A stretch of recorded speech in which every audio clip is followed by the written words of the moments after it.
యేసు ప్రభు చెప్తున్నాడు, పరలోకంలో స్థలం ఉంది, నేను తండ్రి దగ్గరికి వెళ్తున్నాను, మీరందరూ ఉండటానికి నేను స్థలాన్ని ఏర్పాటు చేస్తున్నాను, అది సిద్ధపరిచిన తర్వాత నేను మీ దగ్గరికి వచ్చి మిమ్మల్ని తీసుకొని వెళ్తాను, మీరు మాత్రం సర్వలోకానికి వెళ్ళి సర్వ సృష్టికి సువార్తను ప్రకటించండి, మెలకుగా ఉండి ప్రార్థన చేయండి అని యేసు ప్రభు వారు చెప్పి వెళ్ళారు.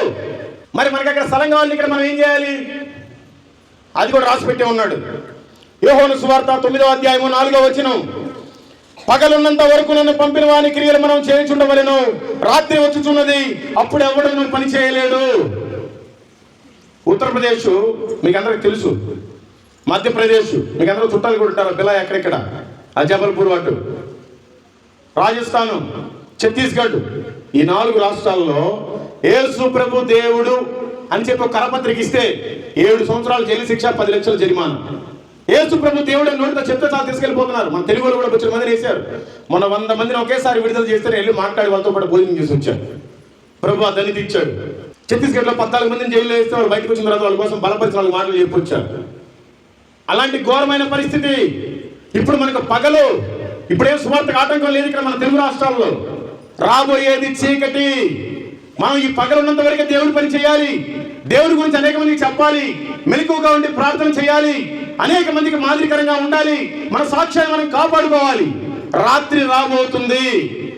అదే ఇంకా మోడీ ఏ క్రియలు పెడతాడో తెలియదు, ఏ చట్టాలు పెడతాడో తెలియదు.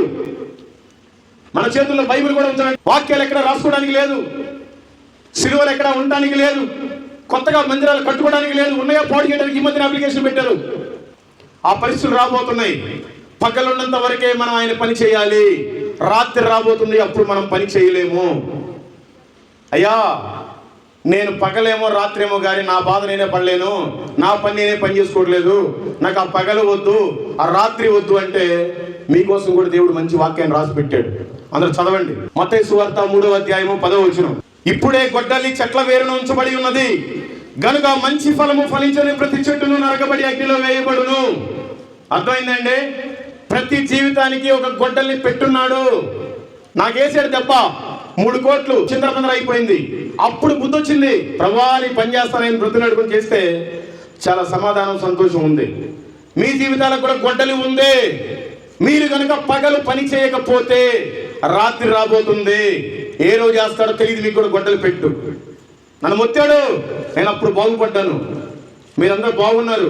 మిమ్మల్ని మొత్తక ముందే మీ సాక్ష్యాన్ని కాపాడుకోండి, ప్రార్థనలో ఉండండి, వాక్యానుసారం జీవించండి, సువార్తను ప్రకటించండి. లేదంటే ఏ రోజు చేస్తాడో తెలియదు. ఇది వాస్తవం.